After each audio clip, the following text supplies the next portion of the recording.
Okay, the recording started. This is worthy of announcements, and I don't care. Alright, okay, hang on. Oh, yeah. Oh no, I'm not going to use that window. Let's use the other window.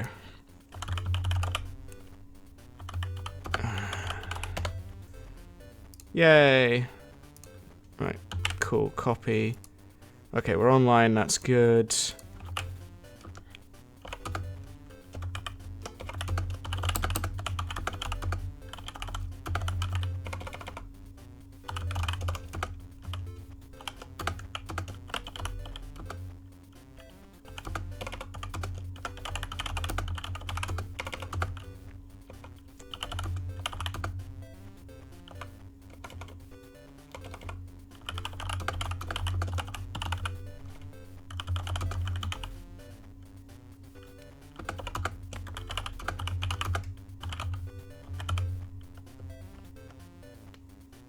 Alright. Oh, I should have at everyone. Fuck it. At everyone. Yeah. The classic at everyone. Yeah, just about to mention. Boom. There we go. There we go.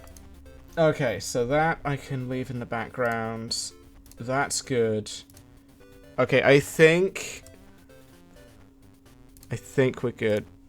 FPS is fine. Skipped to encoding 1%. Oh, that's fine. How did I miss a race going on? Good question, Frank C. Frank C, hi. I am not going to be able to see chat today. My setup is so scuffed. so scuffed. Hang on, wait. There might... When there's a will, there's a way. Right? Okay. Oh, God. Oh, I'm just now realizing I am... By the way, hi, Franksy. I have stream on my phone, so I can at the very least look at chat at the bare minimum. So we all relay chat over. No. I have figured out. I have figured out more scuff.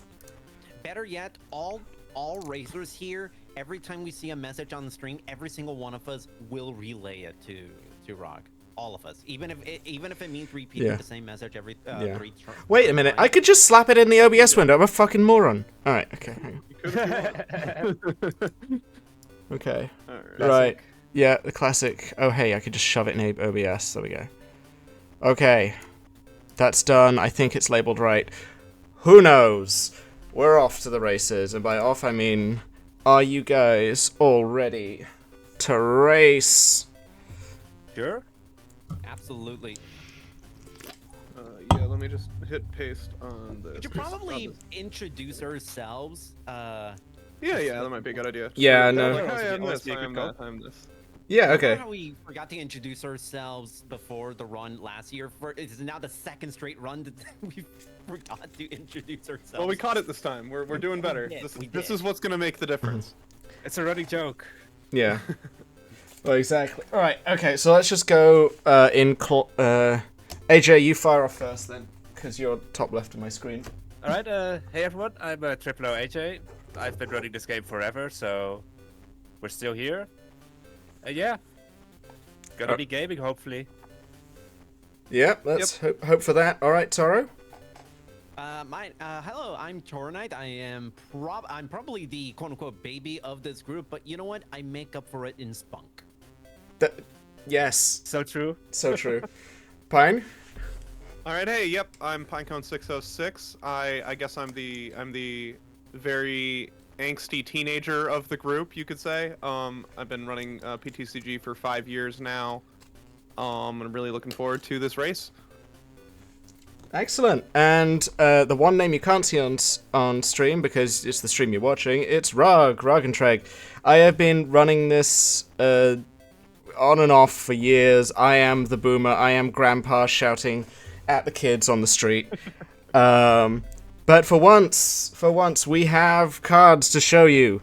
So we've got the lovely card cam, which includes such wonders as the legendary cards in their original art. Ooh. We'll go over those in a minute. All right, racers, are you ready? Spoiler warning, you're probably not going to see it in the run. Yeah.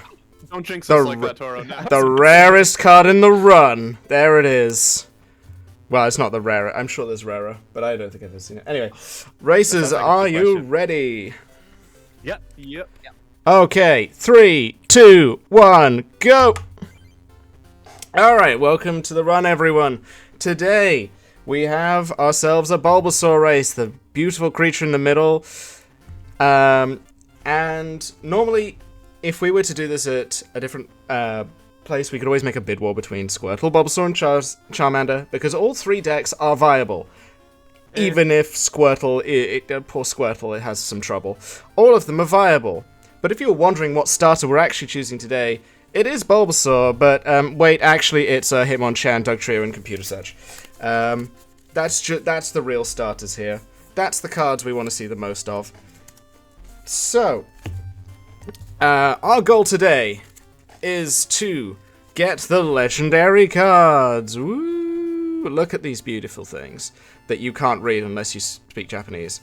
The legendary cards are won by beating all the Grandmasters and the champion at the end of it. We'll get back to them a bit later. But for now, we've got to learn how to play the game. Who's excited to play some card games? Oh, gosh. I really am. And we are definitely going to play the card game right now. Yeah, you play it. Really learn everything we can from this guy. Yep. Oh, we're learning. So, to understand Pokemon, it's... if you think of Pokemon, it's a creature battling game at the end of the day. Each creature has its own hit points, some are more visible than others. Say Hitmonchan has 70 hit points, and it's a question of knocking out as many Pokemon as possible, or if you clear their entire bench, you win that way too. Normally, in the real game, you have 6 prizes, but in the TCG here, in the Game Boy game, it can vary anywhere between 2 and 6. Anywhere between 2 and 6. Most commonly is about 3 or 4. And any, in quotes, boss battle is 6 prizes. Take them all, you win. Take out all their bench, you also win. That's what we're going to aim for. We're not worrying about any alternate win cons today. So, how do you play the game? Every turn, you may attach 1 energy to your Pokemon. You may use as many trainer cards as you want. We'll come back to those later. And then at the end of your turn, you may attack. So, for example, this Hitmonchan here has a lovely attack called Jab for 20. We will be seeing that one a lot, and it requires 1 fighting energy. Yay. So on first turn, I can smack you with a jab. You can see here, Special Punch. That has 3 energy. If you have 3 energy attached, you can deal 40. That's about the game in a nutshell. Now, as the runners take their first decks, the Bulbasaur deck, we'll be going straight to the mailbox. For some of you, anyway. And we are looking for our fabled 3 starters, Dugtrio, Hitmonchan, and Computer Search.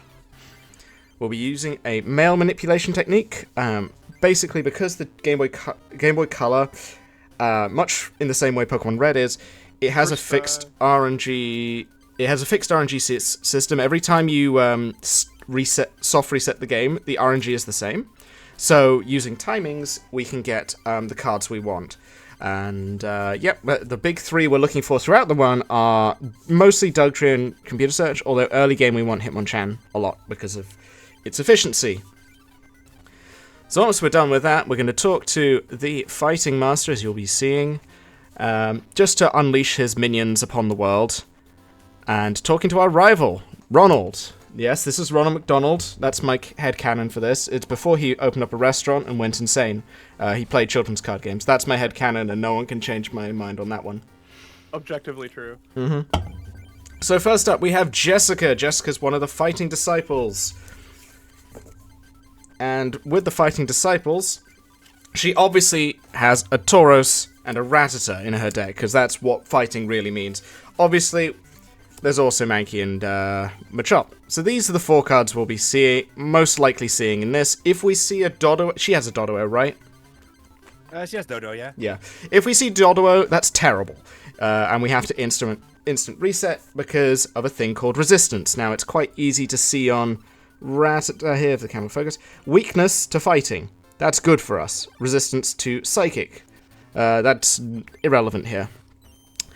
But in the case of Dodo, there's a resistance to fighting, and that is bad because Hitmonchan cannot realistically break through that. And now, as you can see, it's all going very, very quickly. And we've already got one person past. We've got AJ past Jessica already, and we'll be moving on to the Grass Club to fight Heather. I should say that I didn't do the Manip, so while I might be slightly ahead, I also have slightly less consistency than the other two. Mm-hmm. So that's something to keep in mind. Yeah, this is a very dynamic game for racing, where there's a lot of luck in each individual battle that sort of evens out, so there will be a lot of going back and forth. This will be a very, very much a race where the lead changes a lot, you know?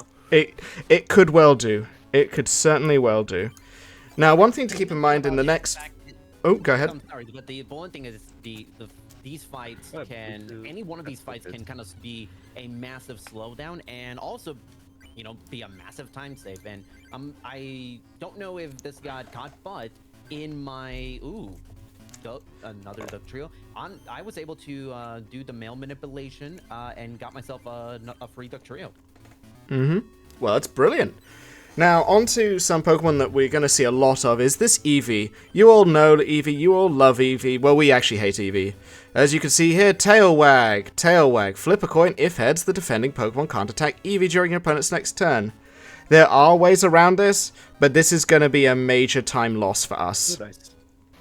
The same is true of Venonat, Stun Spore, Flip a coin if heads, the defending Pokemon is now paralyzed. It's basically the same effect for all intents and purposes.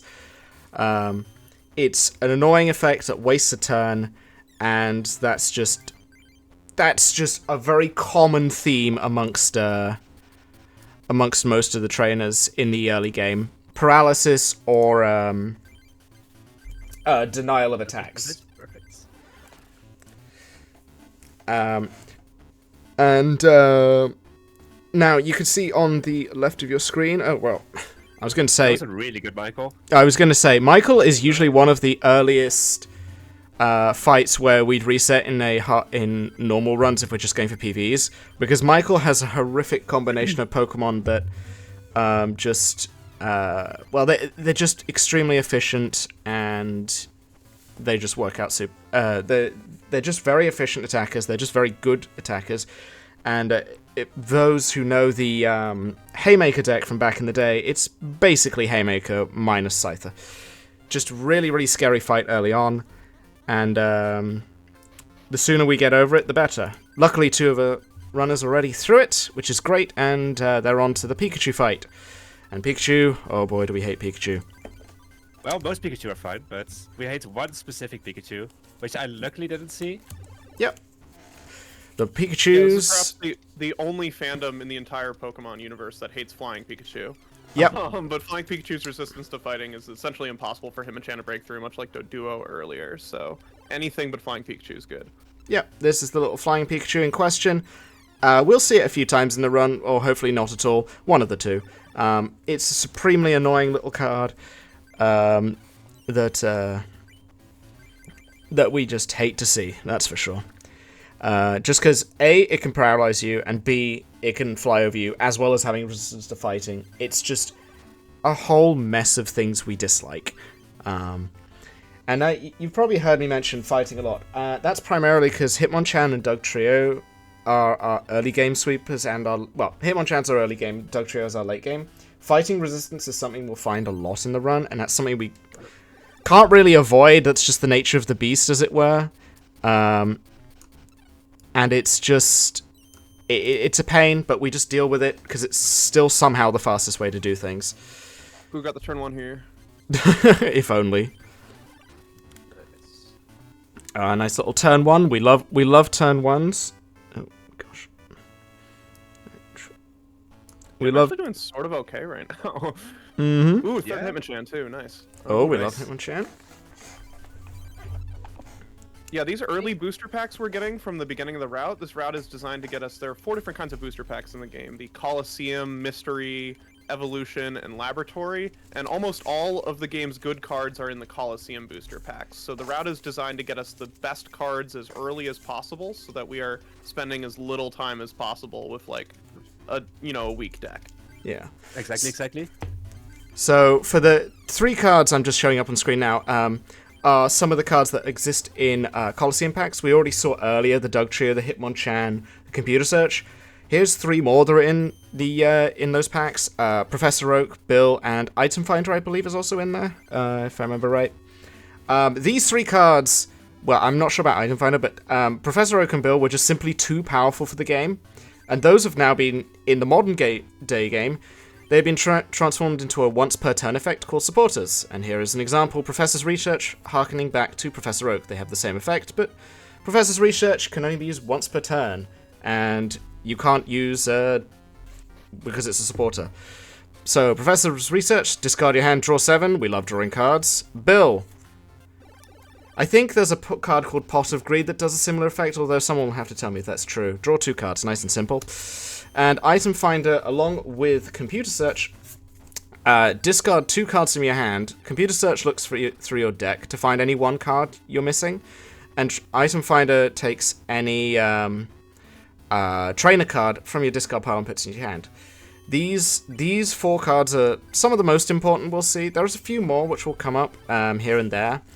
But those are some of the most important ones we see in the run. Just because they're so important for consistency.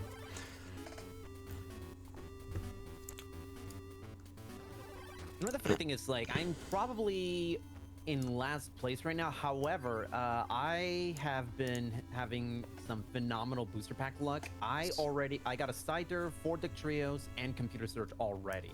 Oh, That's incredible. That is phenomenal. Nothing for my packs, honestly. Yeah. So at the very least, I definitely probably am the best equipped for late to end game. Yeah. I'm going to Amanda now, so I think I'm in the lead for the moment. I did get some okay packs. I got a random Dugtrio at the beginning of the game that was really lucky. But I had some Hitmonchan, but I do not have Scyther, which could be a potential slow point a little bit. AJ, have you done Amanda yet or not? I can't remember. No, I'm doing Gene first. That's fine. So yeah, Amanda, another one of our early game most hated duels up there. It's Amanda and Michael. Both are equally terrible for different reasons. Amanda uses the aforementioned Scyther.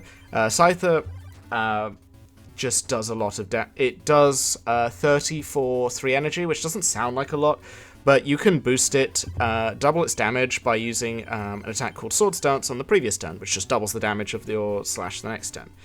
Unfortunately, it also has fighting resistance, which is horrendous for us to fight. And this is why we add little Charmander. Charmander makes its first little appearance to beat the Scythers. First and only little appearance, yep. Yep, sadly today, Charmander won't be getting too much love. No doubles, damn. Yeah. Funny how Charmander gets shown off in this run on the Bulbasaur. In the Bulbasaur run, yeah. Yep. We never see Bulbasaur. But we Yeah. see Charmander. Well, we only see Bulbasaur on the other side of the field, not ours. That's for sure. That's true. Now, we're coming up on Gene and this is where we're using the Nidoran family. You can use Scyther for this as well, of which I will show up on screen.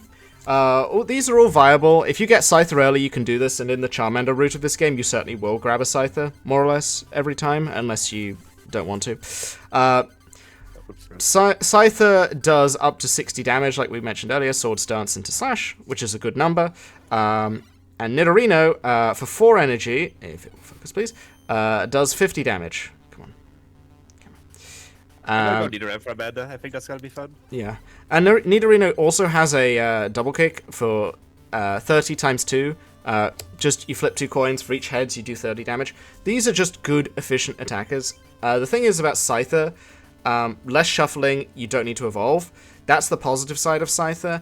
The positive side of Nidorino, and the fighting resistance, that's actually quite important against Gene, who has a ton of fighting Pokemon. And by fighting, we mean rock and whatnot. So Scyther is better, but Nidorino, you will always have 4 Nidoran and 4 Nidorino, more or less. Or at least 3-3. And that just... if you don't find a Scyther, Nidorino, very, very easy to run. This is very sketchy. Gotten 4 heads in a row, 5 heads in a row. And the thing... I should have reset on this Rhyhorn at the beginning, and Yeah. Waiting for the RNG to be nice. Oh my god. So, what poor Pinecone is suffering is a serious case of the Rhyhorns. Rhyhorn doesn't look terribly terrifying. Unfortunately, that first attack, Leer, flip a coin. If heads, the Pokemon can't attack Rhyhorn during opponent's next turn. Yeah, this is one of the most annoying effects in the game. And another reason why Scyther is a lot better than Nidorino. Scyther can retreat for nothing because it's got no retreat cost. That's just the cost you are to put it on your bench. Whereas Nidorino has 1 retreat cost, which doesn't sound bad, but it's a lot of extra effort to put an energy on retreat. It's just so many more. It's so many more clicks than just retreat, switch, retreat. Which is why another reason why Scyther is so good, which is why we love Scyther. But Nidorino's just fine, as we can see. Pine getting through those. Excuse me, getting through the rest of the gym. Unfortunately, that's the other risky thing. The other risky thing is, of course, because Nidorino does not have resistance, it can take a lot of damage to from all the rock Pokemon. They'll actually attack you and whatnot. And that's the scary thing. Now, one thing Pine just did is you saw he made a Tails, and then suddenly that Tails is a Heads. This is something we do a lot, because the RNG is determined during a fight, which means at any given freeze frame, this RNG seed is the same, and then as soon as you flip a coin, search your deck, or it's just those two, or flip a coin or search your deck, it changes the RNG, which means you can have a different result. Cards like Gambler, Pokeball, and what's another classic one? Energy Search is what I used. Energy Search, which I haven't had printed. Energy Search, they either flip coins or shuffle your deck, and those will change the RNG seed, and then you can reset the game if you see a Tails, play one of those cards to change the RNG seed, and then try again. Sometimes it works, sometimes it doesn't. We can't determine everything here. That's just the nature of the beast. Alrighty. Alright. So, we're all in Electabuzz now, right? Yeah. I'm still on Gene, but after this, that's when I'm gonna get into the Electabuzz is another famed Haymaker Pokemon that is real good in this run, and one of the reasons that we picked the Bulbasaur starting deck, because that 70 hit points, the ability to do 40 damage on turn 2, really can capitalize and essentially one-hit KO almost any lightning-weak Pokemon in the game. And there are several with the Water Gym, as well as Joseph, the Science Gym minion. The famous Science type for Pokemon, as we all know. Mm-hmm. Yes. Science type that's weak to lightning that exists. Yeah, absolutely. The thing is, on different routes, we would be using the regular Pikachu and Raichu line. The problem with the Pikachu is it's only got 40 hit points, whereas Electabuzz has 70, which is a huge, huge difference. And while Electabuzz can damage itself with its Thunder Punch attack, you flip a coin, if heads, you don't take damage, and if tails, you do take damage. Pikachu has the same negative downside without the positive upside of Thunder Punch, which is if you get heads, you get another 10 damage. Raichu kind of does fix this, but it does less damage unless you go risky with the big Thunder attack. And also, I mean, Electabuzz just works. It just works. And it's the biggest advantage. It's one of the bigger advantages the Bulbasaur deck has over the Charmander deck. Right.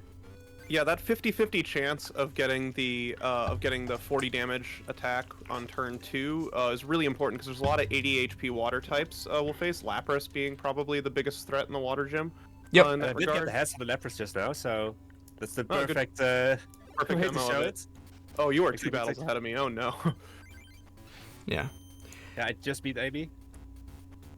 Yeah. Lapras, I'll show that in a moment. Lapras is one of our most hated cards to see. It's like one of the cards we want to see the least in the entire run, because it is just 80 is a very awkward hit point number for us in a lot of cases.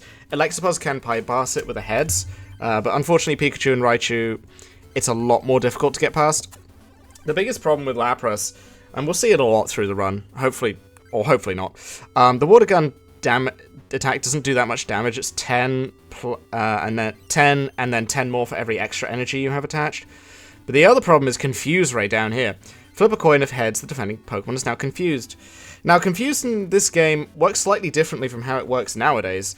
Confused, you need to take a coin flip check on attacking and retreating, whereas in the game nowadays, you don't have to take the coin flip check when retreating.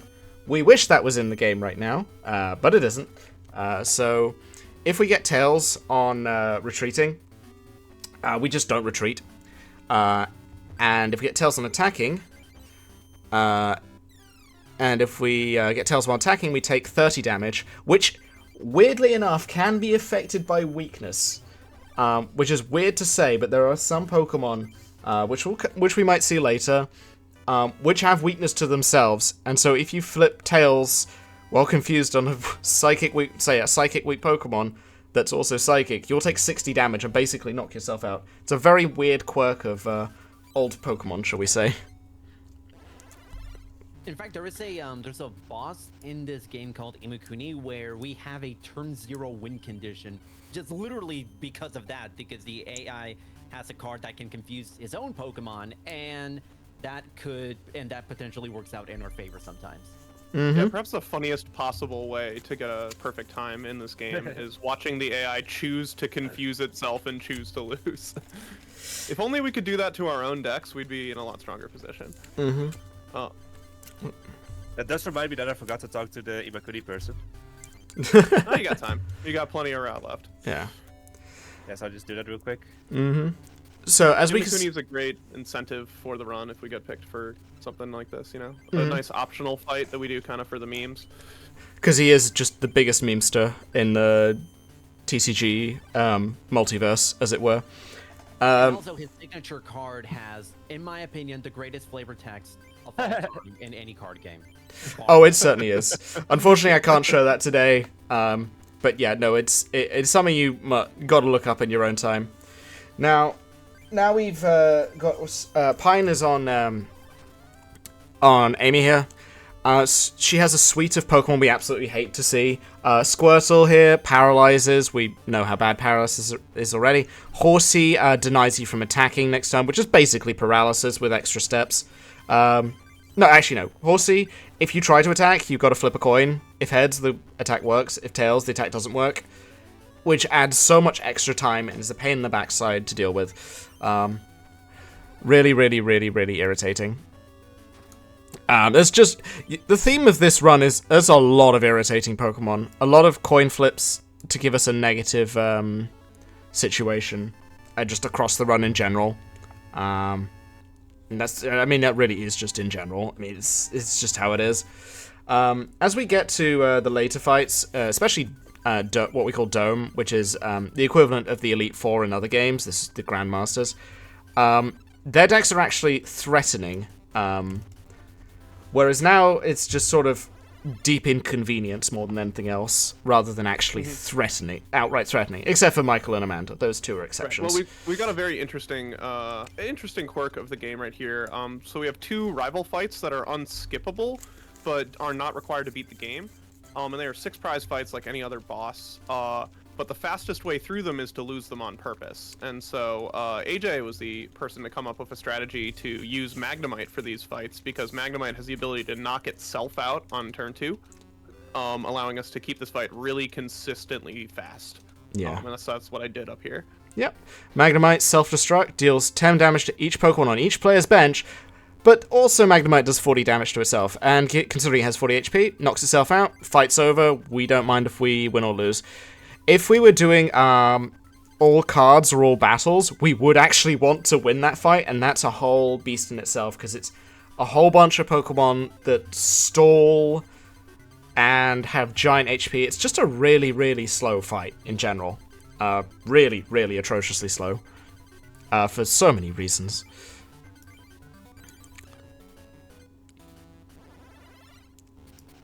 Alright.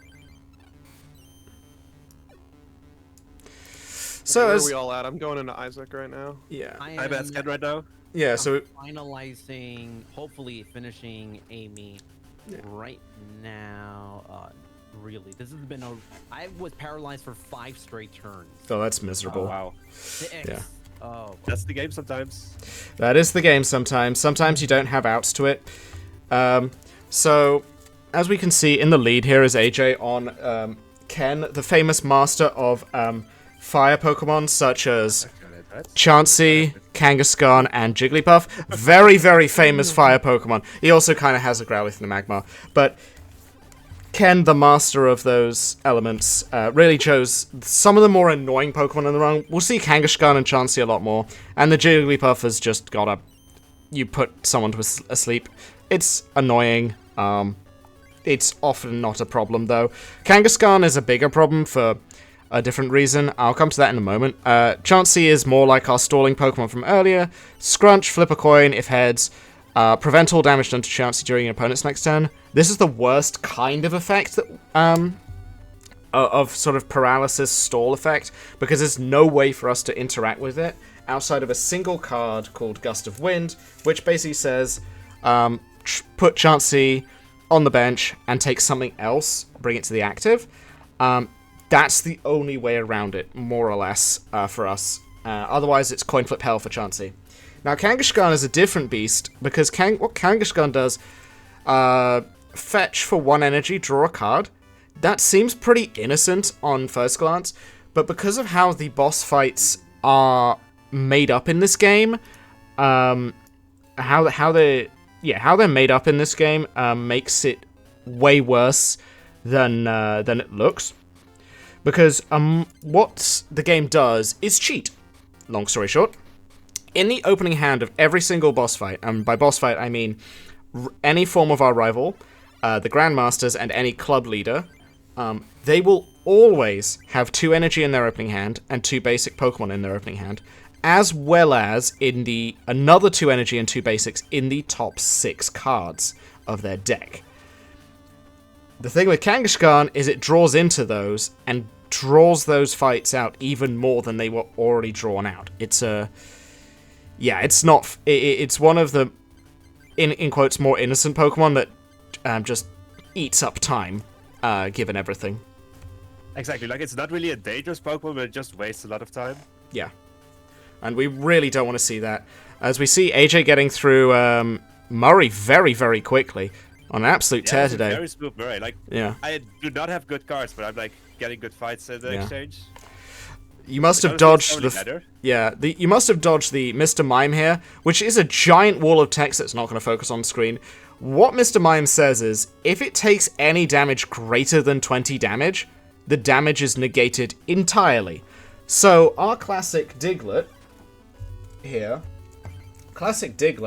does 10 damage and does another 10 damage for 1 energy and then 30 for 2 energy. So Diglett would take 4 turns to knock out this Mr. Mime, which is incredibly slow, and you can't speed it up in any way, except via plus power, which I'll touch on in a minute. And if you make the mistake of evolving to Dugtrio, Dugtrio literally cannot damage Mr. Mime. It's a pain in the backside, one of the worst things to see in Murray. But that's just how it is. Basically, if you ever see Alakazam in Murray, you're probably resetting. It just moves damage all over the place, anywhere you don't want it, and it's just a flat-out misery. Yeah, luckily with Murray, relatively recent developments in the route have helped us with both Mr. Mime and Alakazam. Originally, we fought Mr. Mime with Rattata because we figured the psychic resistance would be helpful. But later we found out we actually want a psychic weakness for that fight to exploit some of the AI logic. By using Hitmonchan as our 20 damage dealer, it'll actually incentivize the AI to switch the psychic Pokemon into Hitmonchan, which brings out both Mr. Mime and Abra before it can evolve, which both have very low HP and can be taken out in 2 hits. So that's been the one silver lining we've been able to find in an otherwise nearly impenetrable fight with Murray. It's always been a pain point. It's always been a pain point, Murray. It's possibly one of our most hated, if not the most hated, club leader. Just because difficulty of the fight is so much harder relative to anyone else, and and it also wastes the most time because he has a lot of big HP basics like the aforementioned Kangaskhan and Chansey. Really big walls we have to get through, just a lot of annoying things. Anyway, moving on, we now have the first sighting of Mewtwo. We love Mewtwo. Mewtwo's a funny little card here that we get a promotional version by talking to a guy in the Psychic Club lobby after beating Murray. What Mewtwo does, it is a Psychic type, which is great against fighting Pokemon, like Mankeys, Machops, that sort of thing. Because it does 40 damage for 3 NG, and that's doubled to 80, which knocks out nearly everything in the fighting gyms. But the important thing is, its first attack, for 1 energy, choose up to 2 energy from your discard pile and attach it to this Pokemon. What that means is, if you get lucky and hit Item Finder, Oak, or Computer Search, you can manually discard those 2 energy on the first turn of the game, and then on the second turn, you can just attack for 40 and just knock out faster and faster and faster. So really, it's just a really reliable Pokemon for that. And it's time for me to battle Imakuni. We love Imakuni. Imakuni. Shoutouts to Imakuni. Absolute legend.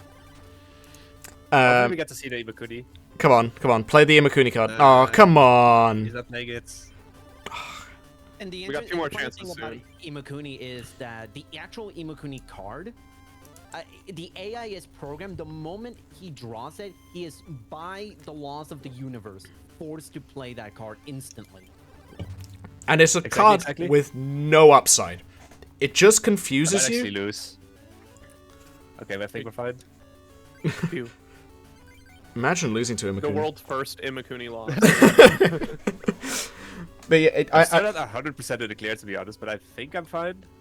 Yeah, you're Yeah, I'm fine. You're fine. Yeah, you made it. You're fine. That was a little close. Little close, but that's just how it goes. Every fight is easy except Imakuni. Yeah. The absolute legend. And Imakuni is actually a real person that has dressed up in that beautiful cosplay that you can see and has his own card dedicated to him. He's a legendary figure in the TCG. For real, for real? Mm-hmm. Yeah, a real life meme, not just in this video game, so. Yeah. And just as a progress update for everyone, as AJ has stormed into the lead already on Rick, while Taro and Pine are both on Murray. Like we said, Murray is possibly one of the most annoying fights, and finally Pine getting through it. It can be a horrendously time-consuming fight if you're unlucky, and in this case, Pine, you got supremely unlucky there. Yeah, I needed 3 or 4 like hard restarts, I think, on that one. Yeah. And one thing I haven't mentioned yet, but before every single fight, we always save the game, because that means we can do a soft reset to start the fight again. Because sometimes there's places where we're just not going to win. It's just... and we just have to get going again. Thankfully, the soft resetting is unbelievably quick in this game. It's possibly one of the fastest soft resets I've ever seen in any game. So the flow of the game is very, very fast-paced, as you've probably been seeing here and there. It's just a very, very quick game, with all these cards flashing here and there and everywhere. But but the flow is really, really quick, fast and frantic to play, requires you to think on the spot a lot of the time. Which is part of the joy of it. And it's what some of us find great joy in. Yeah, You know? yeah. Despite being a Pokemon game, it is a very improvisational speedrun. That's probably one of the most interesting and compelling things about it. Mhm. You have to think on your feet. You have to build the deck with the cards you're dealt, which are not always exactly the same, and you have to solve problems you may have never seen before, even after years of running the game.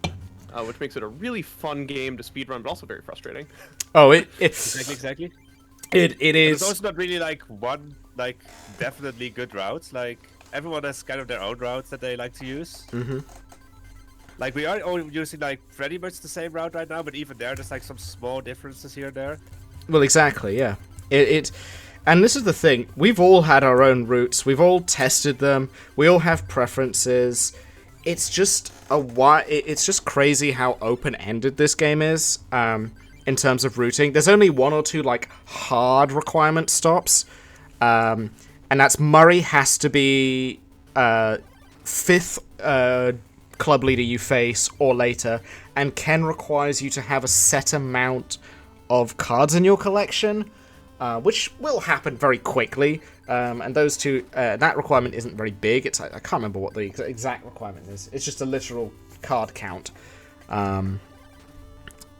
It's funny like that.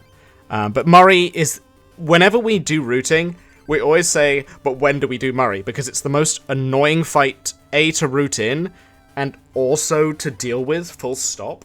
So Murray, we hate him from a routing standpoint. We also hate him from just an everything standpoint. He really is one of the most inconvenient trainers of all. Yeah, we would love to be able to round him early, so we could at least reset a run if we get bad luck against Murray, but having to face him at the earliest 5th means that you are like 20 minutes plus into a run when you face him, and it is very hard to convince yourself to give up a run that late, even if you have bad luck on Murray. So it's Exactly. Yeah. And it is probably like one of the hardest fights in the game. Like there's maybe like 1 or 2 fights that might be more difficult, but Murray's definitely like It's up there. the hardest fight before Dome, at least. Definitely the hardest fight before the end game. Yeah. And yeah, no, he's just a pain. Utter pain. Now, AJ's just making their way through the grass club right now, the final club we have before the end game. Just passing one of the weirdest decks in all of the game, which is Brittany's Kaleidoscope deck, which has such wonders as Nidoran Female, Magmar, Jinx, Ghastly. What else is in there? Abracadabra's in there as well. It is a wild deck which has no real point other than to slow you down enormously. It also has the Diglett family. Yeah. Yeah, It is literally 1/3 basic Pokemon, making it one of the hardest like early game fights or minion fights to get a fast time on. It is a nightmare. It's a nightmare for It so only many has reasons. basics, like it doesn't have any evolutions. Yeah. It's such a crazy fight, and nearly every, if not every single, Pokemon in it has a coin flip mechanic of some sort. We have Jinx, which flips 2 coins on its first attack. We have Nidoran, which flips 3 coins. We have the bad Magmar, we want to say, because there's the good Magmar, which is the one that just does damage. We like using it in the Charmander run, and we also like using it against the grass leaders here. But also, it's this Magmar here has 2 terrible attacks for us anyway. First one is Smokescreen, which just prevents us attacking, a bit like which can prevent us attacking, a bit like Horsey earlier. Flip a coin every time you attack, and if you fail the flip, you don't do damage. The other one is Smog, which isn't always used, but poisoning us is actually some flip a coin if heads. Defending Pokemon is poisoned. That stacks up quite quickly, especially in Dome. We'll be seeing that Magmar later. Well, hopefully not, but if that attack's ever pulled off and we can't retreat, we are put in a very, very losing situation very, very quickly. And funny enough, Magmar's one of the very few Pokemon with 2 printings in this game. There's only a few. I can't name all of them off the top of my head, but this is the Magmar we don't want to see. It's nasty Magmar. Fossil Magmar, if you're wondering. Rock, you can't name all printings of every Pokemon card in this game. Fake fan. I know. I didn't. I'm not a real, true fan of this game. It's quite clear my boomerness has just failed me today. Right. Yeah, you only made 100 proxies this morning. Just Oh yeah, no. Just Exactly. only made fan behavior. fake fan behavior. So- Exactly. Should I use Blastoise strats? Do you have a Blastoise? You have a No, but I have a Manip Blastoise? for it. No, my days. I mean, if you want. Your call. Your call. If you want to meme it, go for it. Oh, it's not really me. Like I think my trainers are so bad. I think I kind of just have to go for it. Yeah. If you want, yeah. I got a breeder at Imakuni. I could trade with you if you want. Got a I actually got a breeder as well. Oh! So, Pokemon Breeder, for those who don't know, Pokemon Breeder basically evolves your basic to a final stage evolution. So, from Bulbasaur to Venusaur, Squirtle to Blastoise, and does Breeder search from deck? I can't remember. Or is it just in hand? It doesn't search. It just lets you skip Wartortle from hand, yeah. Okay. So if anyone is familiar with the card Rare Candy from the present-day games, it's about the same thing. You evolve from Basic to Stage 2, and this is the joys of Blastoise. There is the Blastoise that we're looking for. The AJ's because it's hard to get, it's not a typical part of the route, but if you do get it, it is very fun. And AJ loves using non-conventional dome strats, pretty much his favorite thing. Yep. And the Manip he did a very, what we call extended male Manip, whereas you chain one pack to another to get, I think it's, four Blastoise and... 4 Blastoise, yeah, and a computer search. 4 Blastoise and a computer search. What's called an unreal Manip, but like... Yeah. So the extended Manip... Like, the extended Manip works... Yeah, the extended Manip works is because... Unless you see the overworld, the rules of the game are, unless you see the overworld, the RNG is, in quotes, frozen. Frozen in time, so it's set as long as you don't see the overworld, which means we can manipulate packs with a casual pace. As soon as we get the first pack, we can know what's in every single other pack in the mailbox. And if you open them in the correct order, you can get some ridiculous scenarios, such as getting... 4 Blastoises and our beloved computer search. So AJ will be going into those crazy strats with Pinecone and Toro plowing their way through the Grass Club, the final club before that. Now in the dome we fight the Pokemon Masters with their legendary cards. I showed them earlier, so we first off have Courtney with the legendary Moltres. Is the actual version that we can read for everyone to see. Basically, we don't want to see Moltres ever, but what it does, it has an attack for 3 fire energy that does 70, but you flip a coin, and if it's tails, the attack does nothing. It's kind of a bad of attack, but it can knock us out if they ever get there. It's really risky to see. It also has a Pokemon power, Fire Giver. What that says is, when you put Moltres into play during your turn, put from 1 to 4 fire energy cards from your deck to your hand. This 1 to 4 energy is random, and is one of the few cases where the AI can screw themselves over. What I mean by that is, if Courtney uses Moltres on her first turn, which she loves to do, she can shuffle the deck with Fire Giver. Which is great for us, because that means the 2 guaranteed basics that were on top of her deck are no longer there. It's been shuffled. We can cheese... this is one way of cheesing fights in the late game.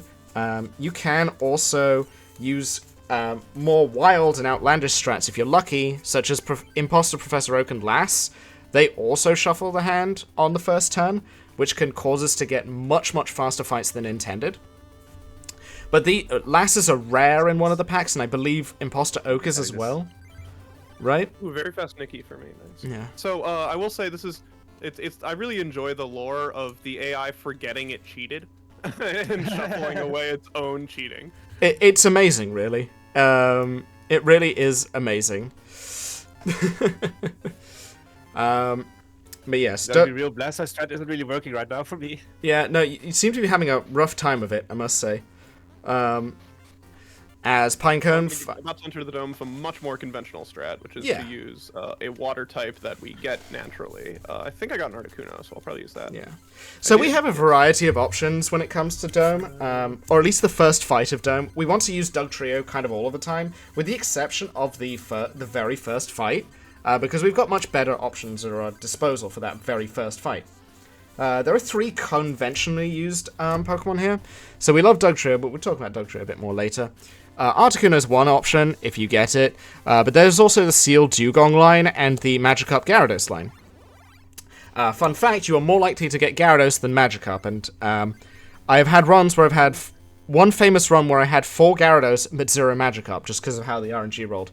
That was quite special.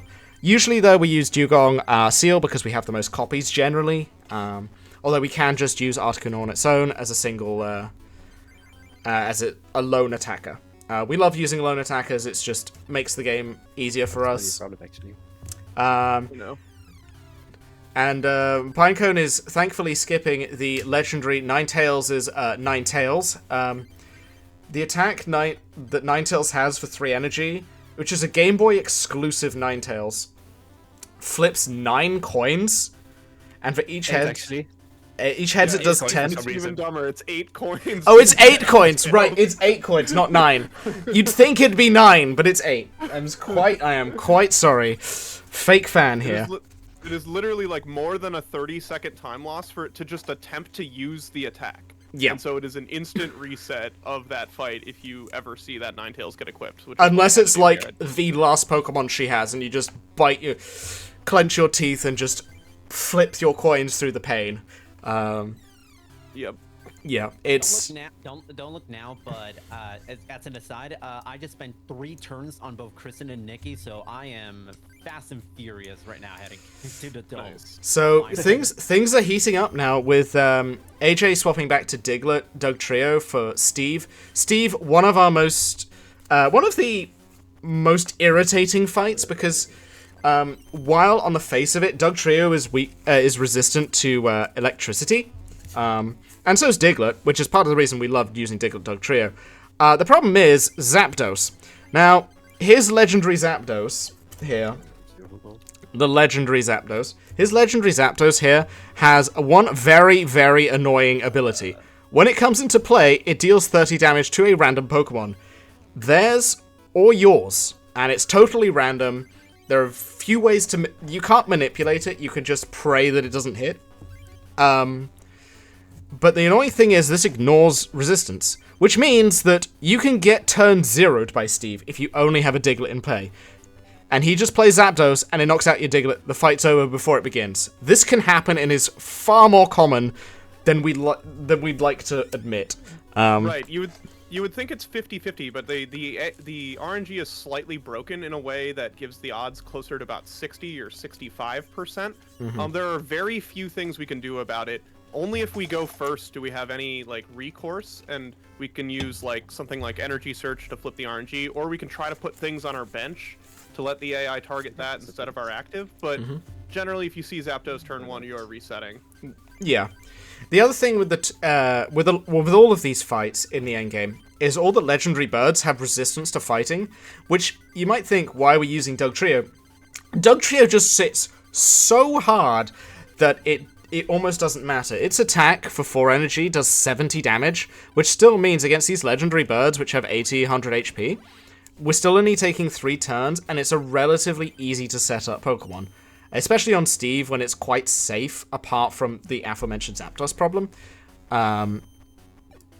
It just does enough damage to everything else that if we get really fast, if things go really, really fast, then it's really, really good. That's just how it is. Because the damage is just obscene from Diglett and Dugtrio. So now we see the race getting quite close, actually. Everyone's within a fight of each other, more or less. We're coming on to Articuno with AJ. Oh. Jack. Jack and his Articuno. Articuno, a little less annoying than the others, because when it comes to, like the others, when it comes into play, flip coin. If heads, our active Pokemon is paralyzed, and its attack is pathetic, frankly, compared to the others. It only does 40 damage to one of our Pokemon chosen at random. It basically does nothing. We're more scared of the other Articuno, which we use, that AJ is fighting against now. But the scarier thing about Jack is not his Articunos, funnily enough. It's more that he has Lapras. And poor little Diglett, or less so Squirtle, but poor little Diglett is very, very scared of Lapras, because it can, if he starts Lapras, we can get 2-turned by the Lapras, and that's really, really bad for us. Yeah, the non-legendary Articuno for this fight. Oh, nice. Very nice. Non-legendary Articuno, the one that's 70 hit points, is actually the bigger offensive threat because it only needs 4 turns to essentially take out even a fully loaded Dugtrio, which is not necessarily hard for Jack to get with all the stalling Pokemon. So really, there's no easy way out of the fight with Jack. You can have advantages against the stalling normal types and then lose to the water types. If you try to build your deck differently, then those Chanseys and Kangaskhans just make you lose too much time. You just gotta kind of look for an opening and go for it. Mm-hmm. And now we see AJ starting to hit the legendary Dragon Master Rod. Legendary for one of the more free fights, usually. Not always, but usually it's one of the more free fights. He has Dratini, Dragonair, and Dragonite. This Dragonite... Could any of you three tell me what Dragonite's ability is, or do you have no idea? I don't know what it's called, but it heals 20 damage. Yeah, Or when each it's on the Pokemon. field, it heals 20 of all of your Pokemon. That's exactly I guess correct. I'm a big fan here. Yeah. The reason why it's such a weird, just an odd question for me to ask is because we never see this Dragonite, more or less. He has to go through Dratini, Dragonair, and then get to Dragonite. And usually, if we ever see Dragonair, we're probably resetting unless we're in a really good situation. Because the problem is Dragonair can knock us out quite easily with its Slam attack, its first attack here, that does 30 damage times the number of heads, and he flips 2 coins. But it's also got 80 HP, which is a really awkward number for us. Outside of using a card like Plus Power, which I've forgotten to mention earlier, but now's a good time to. Plus Power here. You can use as many of them as you want in a turn, and for every one you use, you do 10 extra damage on your next attack. So, thankfully, with Dugtrio, with its lovely 70 damage, Plus Power, that can knock out a Dragonair. But that's about the only way to get through it, and we want to be using if we're going to be using Plus Powers against Rod, we tend to want to use them with Diglett, doing 30 damage plus 10 to knock out his Dratinis. If we could afford the choice.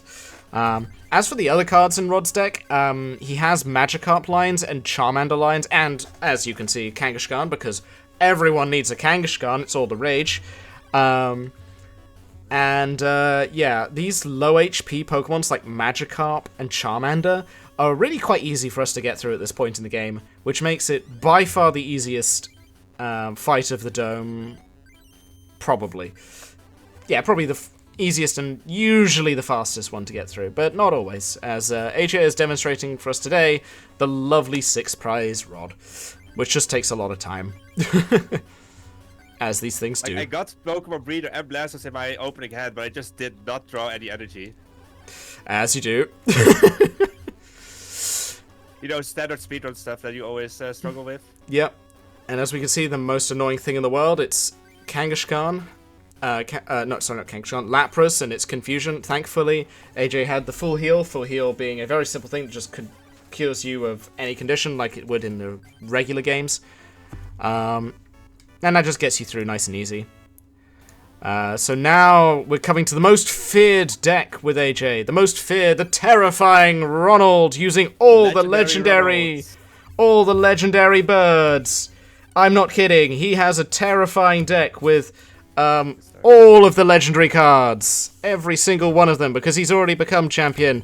Only problem is he's not a very good deck builder, and he forgot to add water and electric energy into his deck, and decided to make his deck around Eevee instead. Look, the man's confused. He's letting the power of champion go to his head, and in what is possibly one of the worst constructed decks of all time, he has all these powerful cards and just can't really use them to their fullest. Apart from Zapdos. Zapdos can still ruin your day. But yeah, seeing as he only has Fire Energy, and I think he has the Charmander lines as well as the Dratini lines and Eevee lines, it's a very confused... He just has the Eevee and the Dratini. Oh, it's just Eevee and Dratini? It's a really confused deck that doesn't really work, which just means we can blast through it. And the real downside to Ronald is we have to get through the 3 legendary birds with their resistance to fighting. Although AJ is not suffering that, because Blastoise hits for 50 with 60 even. 60 can hit up to 60. Ooh, that's kind of scary. Oh, that is scary though. And here's the Dragonair Slam. This is what we were worried about earlier, and there's 60 damage, putting AJ down to only 10 HP. Can he get through it? I should have energy movement earlier. That's wait a second. I can item finder. Oh. I solved the Dragonair problem here because the AI is not smart and will not use the 60 damage attack to go for the one-hit knockout if it has a more expensive tempting attack. So I was letting it hyper beam me on purpose, which does less damage in order to try to survive. And it may have worked, but I might just lose right here. We'll see. Oh no, I got it. Nice. Excellent. And that was my Ronald fight. So yeah. So time for AJ will be coming up. For AJ, it will be coming up soon. I'll let the timer keep running, but I'll announce your time in just a moment. Yeah, we're getting all the legendary birds now. Yeah, we have to wait through this very long and extended cutscene before we can finally say time. And AJ, you will win the race with a 55-26 for AJ. 55-26, which that's pretty good actually. That's a very respectable run. Like with Ibukuni as well with it, like that's pretty decent. Mm-hmm. You gotta add like 3 minutes to that or something with the Duel Escape. 5 minutes with like. 5 minutes. Let's just not worry too much about that. Yeah, I know. Yeah, it's like a solid run. Pay no attention to the difference between that and the leaderboard. Exactly.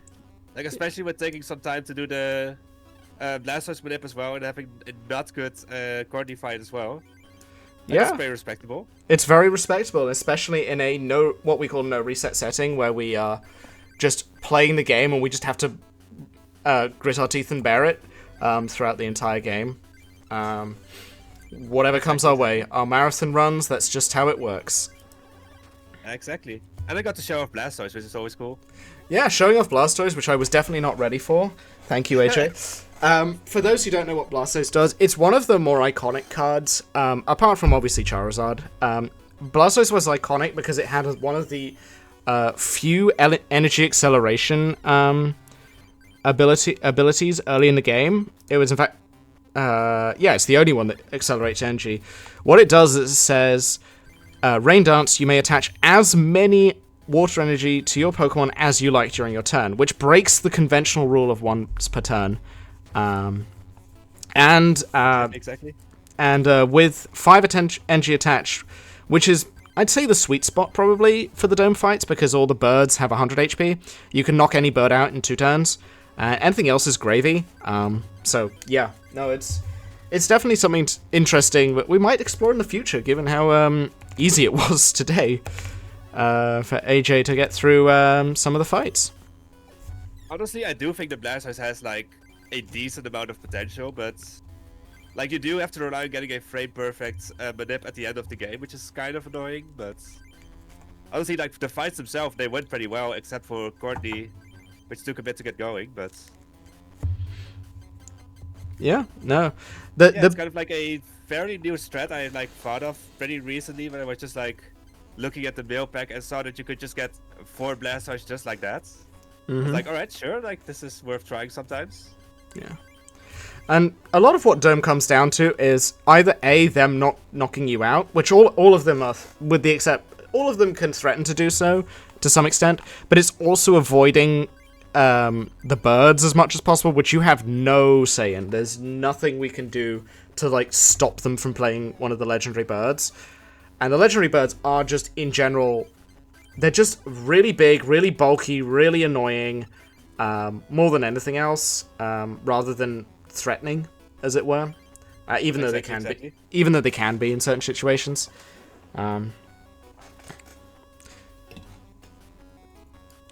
So we have, as a nail-biting finish, we have Pinecone and Toro both on the same fight.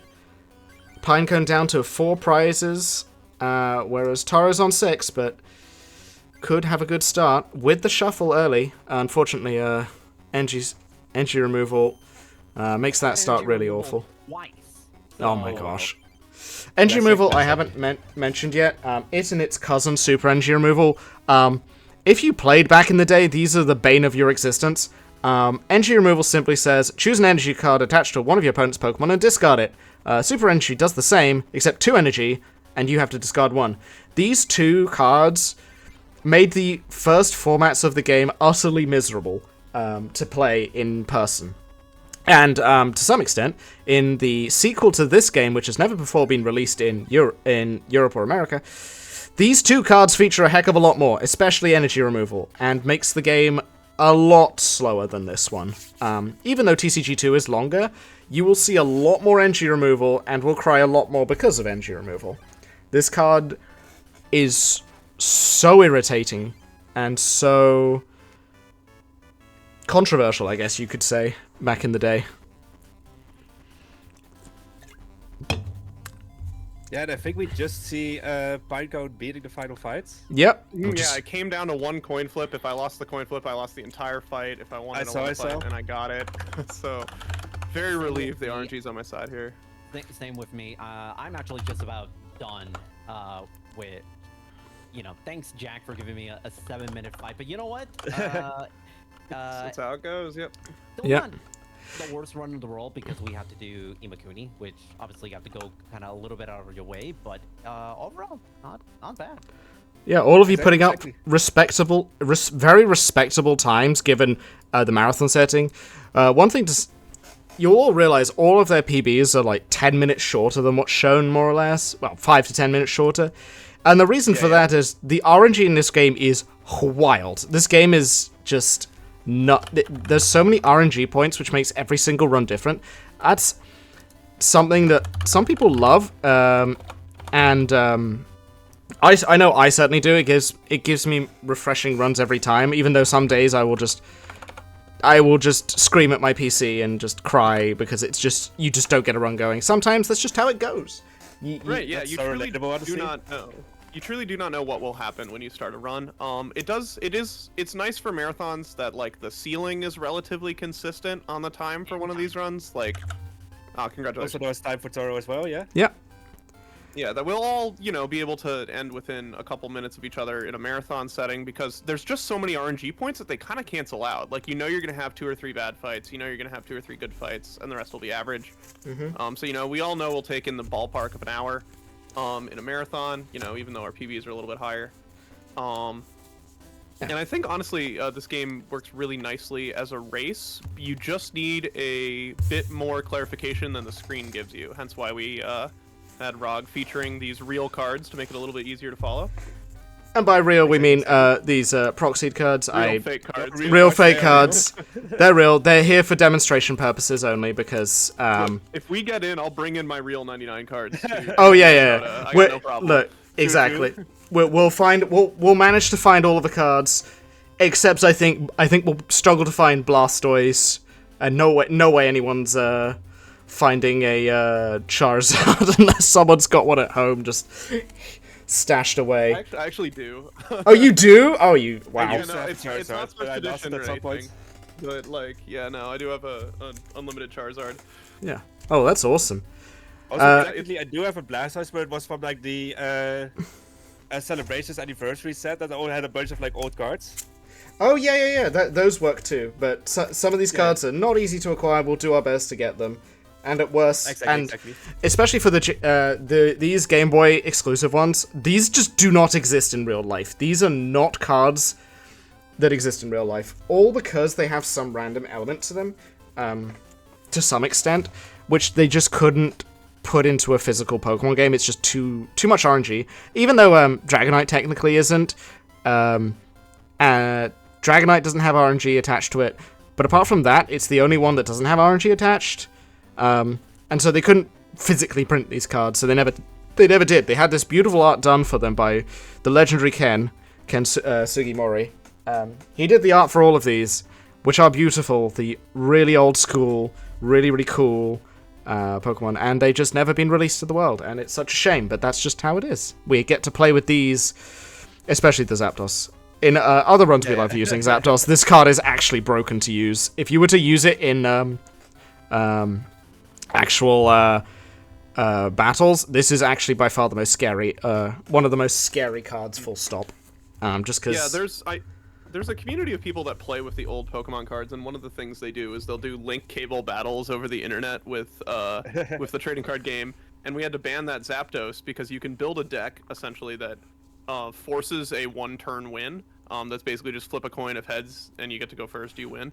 By playing that Zapdos over and over again. There's a card that I have to demonstrate here, which which I believe all of the Grandmasters have, called Scoop Up, which just takes the card on your bench or your active spot and brings it to your hand. All these three benefit greatly for them. Zapdos is the biggest killer because it just does 30 damage every time it comes down, and that can lose you the game or win you the game very, very, very, very quickly, or turn zeroing, as we say. Exactly. And yeah, it is a bit modern Yu-Gi-Oh! And that's why they had to ban it. It's just, it is a modern Yu-Gi-Oh!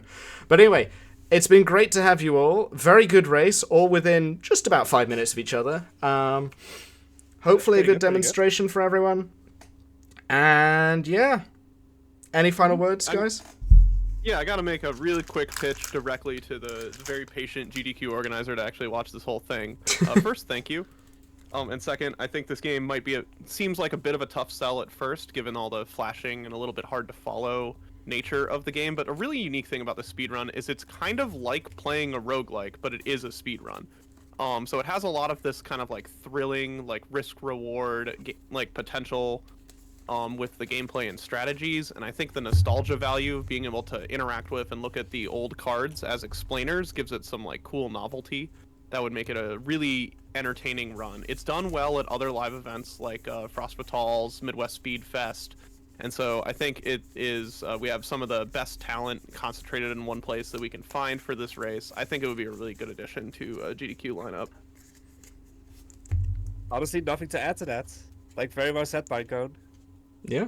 Yeah, no, and listen, and this Pokemon, we all love Pokemon. It's such a wonderful franchise, and the card game is so popular. I mean, in the last year or so, we've had so much activity in this on the speed games community because it got ported into the Switch, and there's kind of been new life being given into this game, and so I think this is like the perfect opportunity, the perfect time to be able to showcase this off into a grand audience, and in a format like this where you get to see every runner's sort of individual skill set, but also mental ability to kind of go through the game and through all of its trials and tribulations. And that's right, you. Yes, you. I'm pointing at the screen. Just pretend that's you. Yes, you. You can pick up your Switch today, and as long as you have a Nintendo Online Basic subscription, just go to the Game Boy Color section, and Trading Card Game will be there, and you can play it. And you can have save states as well, which is very useful for setting up the speedrun. You too could set up a save state like we do for normal games, where we just set up the save state at the after deck choice, and and you just go from there. That's the usual way of doing things. So yeah. Well, thanks everyone for joining us today, both in the audience and the three runners here, and we'll hopefully see you soon on a bigger screen. Yeah. See you later. All right, see y'all. Thank you. See you. Bye.